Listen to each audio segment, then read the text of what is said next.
응답으로, 기도의 응답으로 하나님의 말씀 전할 때 은혜 받으옵소서.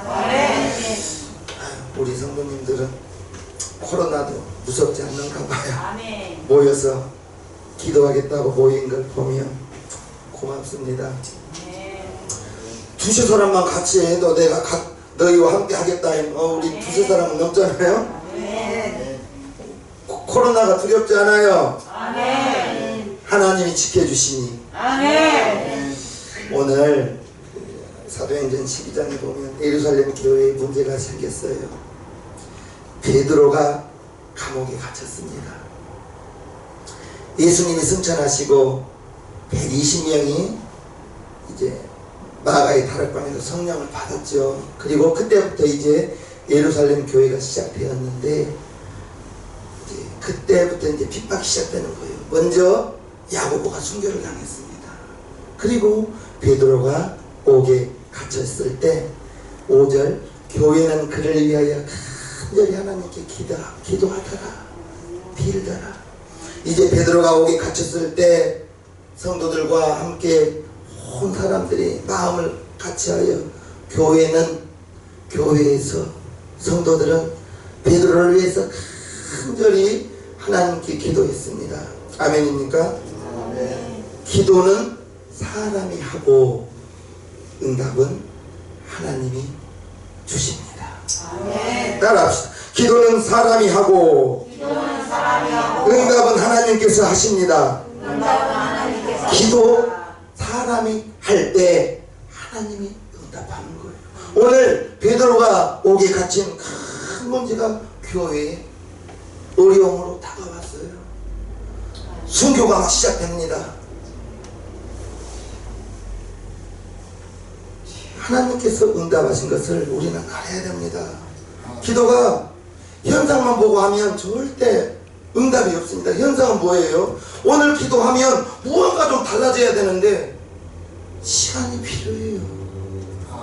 여리고성 일주일 동안 한 바퀴 돌고, 이튿날 또 한 바퀴 돌고, 3일째 한 바퀴 돌고, 4일째 한 바퀴 돌고, 7째 날 7바퀴를 돌으라는 거예요. 그거와 같아요. 기도하고 현상을 보면 아무것도 변한 게 없어요. 그런데 하나님은 응답을 주시기 때문에 여리고성을 돌아라 했던 거거든요. 돌고 7째 날 7바퀴를 다 돌고, 제사장들은 나팔을 불고 온 백성은 소리치라.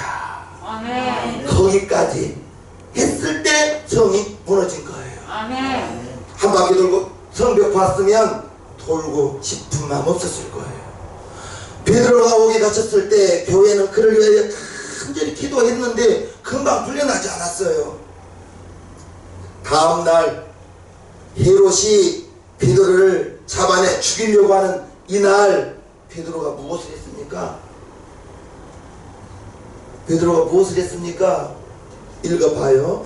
헤롯이 잡아내려고 하는 그 전날 밤에 베드로가 두 군사 틈에서 두 쇠사슬에 매여 누워 자는데 이렇게 전한테 평합니다. 내일 죽게 됐는데도 자는 거예요. 베드로는. 아니 우제복 말입니까? 성경 말입니까?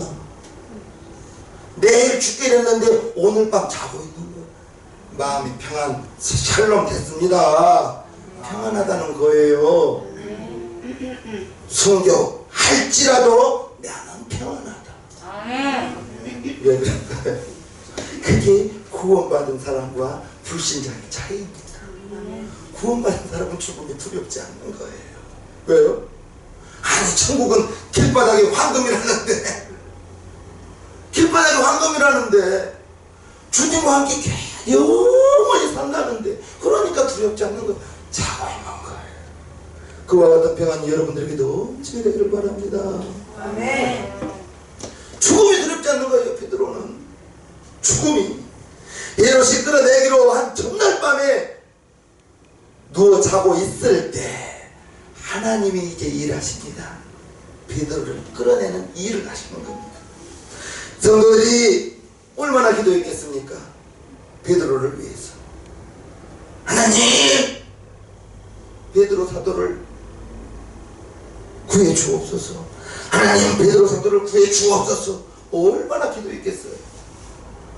기도하니까 하나님이 이제 일하시는 겁니다. 아멘. 베드로가 이렇게 감옥에서 나올 때에는 사람이 생각지도 못하는 방법으로 하나님께서 베드로를 이제 끌어내는데 6절에 보면 두 쇠사슬에 매여 누워 자는데, 쇠사슬에 꽁꽁 묶여 자고 있고 파수꾼들이 지키고 있습니다. 특공대가 가도 못 꺼낼 거예요. 특공대가 가도 못 꺼낼 터인데 꽁꽁 쇠사슬에 묶여 자고 있을 때 하나님께서 천사들을 보냅니다.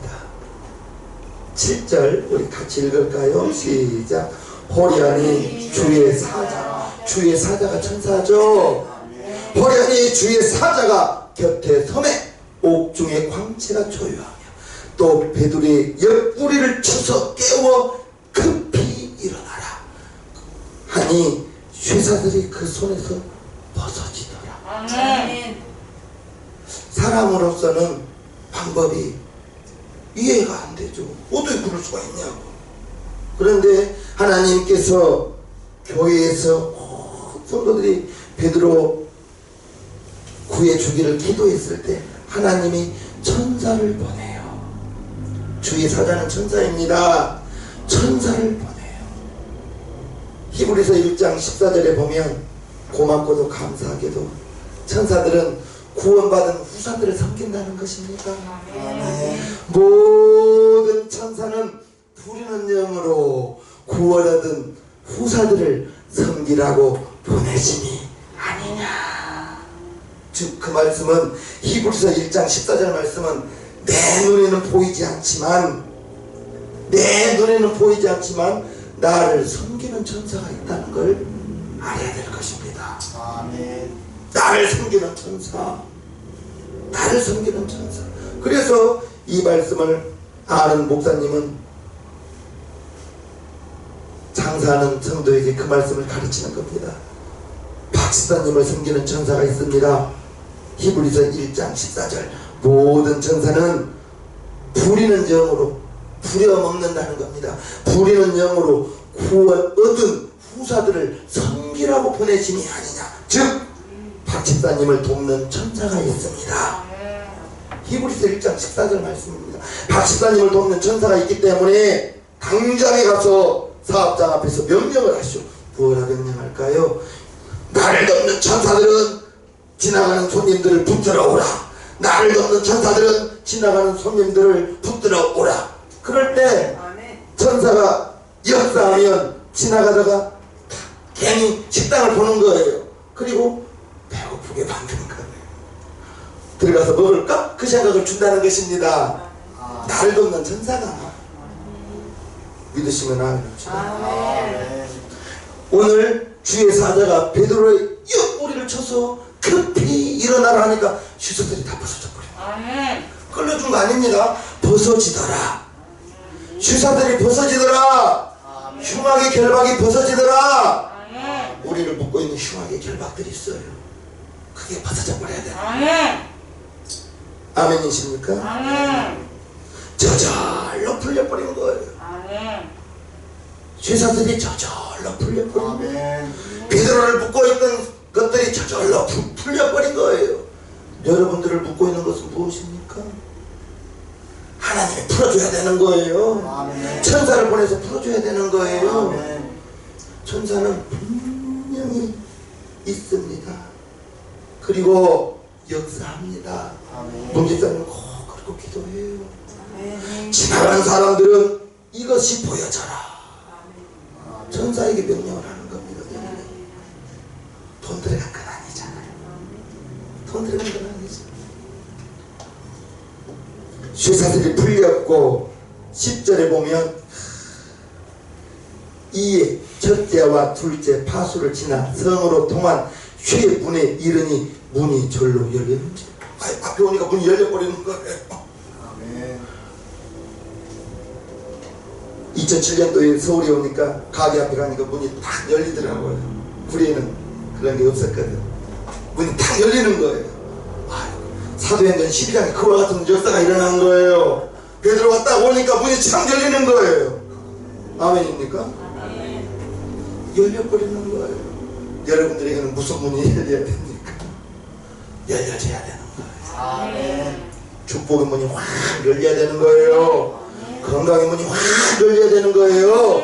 믿음의 문도 확 열려야 되는 거예요. 무엇보다 기도의 언어가 확 열려버려야 되는 거예요. 기도하고 싶어도 잘 안 되거든요. 기도가 잘 안 돼요. 해보니까 잘 안 돼요. 주여! 하고 싶은데 주여 이렇게밖에 안 나오는 거예요. 기도가 내 입술인데도 내가 마음대로 잘 안 되더라고요. 휘문이 제가 열려버리는 거예요. 사람의 힘으로 파수꾼들이 두 군데나 지키고 있는데 어떻게 열겠습니까? 하나님이 열려주니까, 열어주니까. 어떨 때 하나님이 열어주셨습니까? 교회가 온 힘을 아파요. 기도했을 때. 기도했을 때. 유재봉 목사는 그래요. 기도하면 안 될 것이 없다고 나는 믿는 목사입니다. 기도하면 안 될 것이 없다.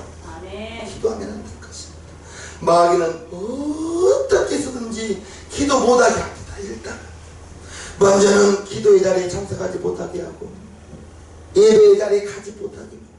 이유는 하나요. 참석하지 못한 이유는 육신으로 볼 때 이유는 많지만 영적으로 볼 때는 다 하나요. 마귀가 가지 못하게 만드는 거예요. 갑자기 남편이 오는 거예요. 밥 주라고.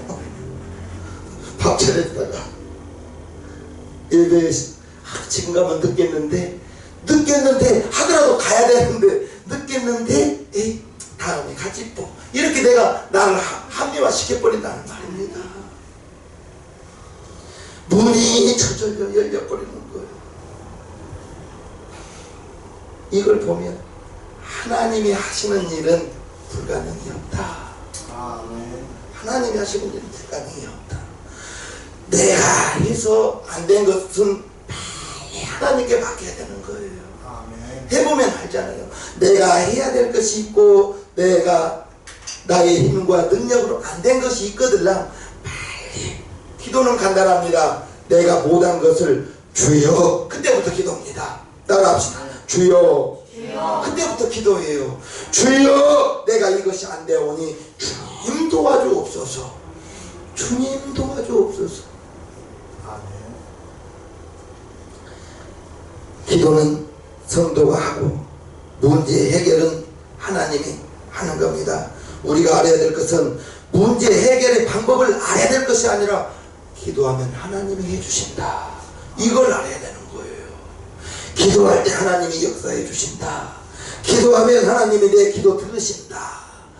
기도할 때 허공이 되고 하고 아멘 하나도 변한 것 같지 않지만 시간이 지나가야 응답이 오는 거예요. 즉각적인 응답 온 것도 있지만 거의 대부분은 80% 이상은 하나님 이거 도와주옵소서 할 때 기다려라. 하나님은 기다려라입니다. 아직은 그게 내가 받을 만한 그 자격이 안 되니까 기다리라. 기다리면 낭망치 않고 계속 기도하면 여리고성 7째 날까지 7바퀴를 돌았을 때 제사장들이 나팔을 불고 온 백성들은 주여 했는지는 모르겠어요. 할렐루야 했는지 큰 소리를 외쳤을 때 무너진 거예요. 기도는 시간이 필요한 거예요. 문제 해결을 해주신 하나님 그 하나님을 믿어야죠. 그 하나님을 믿어야 기도할 맛이 나는 겁니다. 기도하면 이루어질까? 벌써 불신앙입니다. 기도하면 하나님은 이루어 주십니다. 이루어 주십니다. 베드로가 옥에서 나오는 것은 하나님의 일하심을 통해서 천사를 통해서 일해 주셨습니다. 천사를 통해서. 7절에 천사가 나타났죠. 호련히 주의 사자가 나타난 거예요. 언제 나타났죠?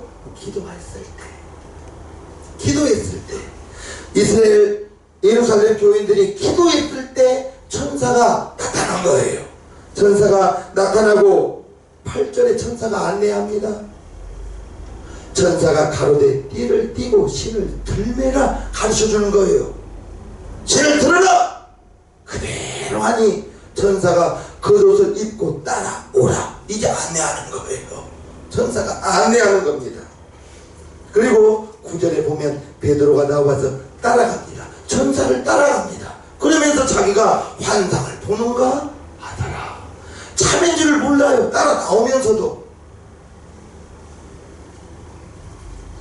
베드로를 이끌어낸 천사는 누굽니까?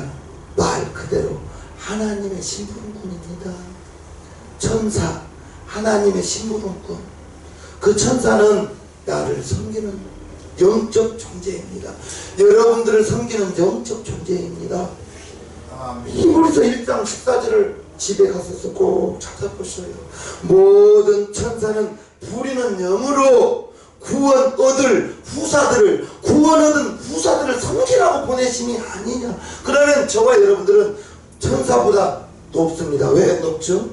천사는 하나님의 심부름꾼이고 저와 여러분들은요 하나님의 자녀죠. 심부름꾼과 하나님의 자녀와의 신분은 어마어마하게 차이가 많죠. 우리는 천사님 섬기는 게 아닙니다. 요한계시록에 보면 그 모든 장면을 천사가 보여준 거예요. 그래서 22장에 요한이 천사에게 고마워서 큰 절을 하려고 하니까 천사가 나한테 절하지 말라고, 오직 하나님만 경배와 찬양을 받으신다고 자기에게 절하지 말라고 하는 거예요. 천사가 거기서 요한에게 절을 받았으면 큰일 났겠죠. 천사는 하나님의 심부름꾼이고 저와 여러분들은 하나님의 자녀예요. 아멘. 하나님의 자녀, 어마어마한 권세가 있습니다. 하나님께서 저와 여러분들을 사랑하시기를 어디까지 사랑해 주셨습니까? 어머니의 자녀에 대한 사랑은 어마어마하죠. 어머니는 자기 태에서, 잉태에서부터 출산에까지 이르기까지 자기의 생명을 걸고 자녀를 출산했기 때문에 아버지의 사랑과는 좀 달라요. 어머니의 사랑. 아낌없이 자녀를 위해서는 무엇이든 다 해줍니다. 그런데 하나님의 사랑은 어머니의 사랑보다 비교할 수 없는 어마어마한 독생자를, 예수님께서 아버지 품속에 계셨다고 요한복음 1장 18절에 나와요. 품속에 계신 독생자 예수님을 끄집어내서 육신을 가지고 이 땅에 오게 하시고 피를 가지고 오게 하신 다음에 십자가에서 죽기까지 저와 여러분들을 사랑해 주셨다는 걸 알아야 될 것입니다. 그 사랑에 깨닫고 나면 너무너무 죄송한 거예요. 너무너무 죄송해요. 내가 무엇이기에 독생자를 죽이면서까지 죽는 데까지 내보내면서 나를 구원해 주셨던가. 그게 깨달아지니까 교회 오면 죄송한 거예요. 교회 오면 너무너무 죄송하고, 헌금할 때도 너무너무 부족하고 죄송하고, 뭐 더 할 거 없나, 교회 와서 뭐 더 할 거 없나. 나는 그랬어요. 나는 그랬어요. 정말 너무너무 죄송해서, 하나님 보기에 너무너무 죄송해서 내가 무엇이기에 독생자를 죽는 데까지, 겟세마네 동산에서 예수님의 땀이 땅에 떨어지는 핏방울 될 때까지 주여 이 잔이 내게서 지나가기를 원하나이다. 그러나 내 원대로 마옵시고 아버지의 뜻대로 되기를 원하나이다. 그 예수님의 죽는 데까지의 순종하심을 통해서 그때 하나님은 어떻게 하셨겠어요? 자기의 아들이 피가 땀이 땅에 떨어지는 핏방울 될 때까지 이 잔이 내게서 지나가기를 원하나이다. 그 기도, 처절한 기도를 어떻게 그걸 받으셨겠습니까? 아마 고개를 돌리셨을지도 몰라요. 차마 볼 수가 없었어. 그러나 독생자 예수님은 그 쓴 잔을 마셔야만 십자가에서 죽어야만 저와 여러분들이 하나님의 자녀가 되기 때문에 그와 같은 일을 아버지는 계획하셨고 독생자 예수님은 순종하셨기에 저와 여러분들이 하나님 아버지 하면서 이렇게 예배를 드리고 있는 것입니다. 그 하나님께서 예루살렘 교인들의 기도를 들으시고 천사를 보내주시는 거예요. 천사를 보내어서 베드로를 구출해내는 겁니다. 저와 여러분들 기도할 때에는 인내를 가지고 하라고 했습니다. 낭만하지 말고 기도하라고 했습니다. 응답이 올 때까지 기도하자고 했습니다. 정질이 급해서는 안 되는 것입니다. 끝까지 기도하기 위해서는 믿음이 있어야 되는 겁니다. 기도의 능력을 받아야 되는 겁니다. 10분 기도가 얼마나 시간이 길던지 처음에는 10분이 그렇게 길더라고요. 그 10분이 정말 지나가고 30분이 지나가고 1시간이 지나가고 그러한 기도가 된다면 저와 여러분들이 그러한 기도가 된다면 하늘의 천국의 열쇠를 저와 여러분들이 주었죠. 천국의 열쇠는 기도라고 했죠. 이 땅에서 열면 닫을 자가 없고 너희가 무엇이든지 내 이름으로 구할 때 주겠다고 기도의 열쇠를 주셨습니다. 기도에는 반드시 응답이 있습니다. 나는 기도하고 나의 기도 소리를 듣고 하나님은 응답하십니다. 옆에 분을 축복해 주세요. 당신의 기도를 하나님이 듣습니다. 아멘이십니까? 아멘이십니까? 교회 성도들이 예루살렘 교회 성도들이 모여서 베드로가 오기 갇혔을 때 내일 죽게 되었습니다. 베드로가 내일 죽게 되었어요. 그래도 베드로는 평안하게 그 밤에 자고 있는 겁니다. 얼마나 평안했으면 잠이 오겠습니까? 내일 죽는데도 불구하고 그와 같은 평안이 나에게도 여러분 모두에게도 넘쳐나게 되기를 축복해요. 하나님 내 안에 계셔요. 성령님 내 안에 계셔요. 고린도후서 1장 22절에 보면 성령님이 우리 마음 가운데에 오셨다고 말하고 있어요. 내 마음 가운데 CT를 찍어봐도 MRI를 찍어봐도 마음은 보이지 않는데 그 내 마음 속에 성령님이 내 안에 오셔서 내 몸은 성전이 되고 하나님을 모시는 거룩한 성전이 되었다는 것입니다. 그게 성령 받은 저와 여러분들입니다. 하나님은 성도의 기도를 들으십니다. 찬송가 340장을 부르십니다.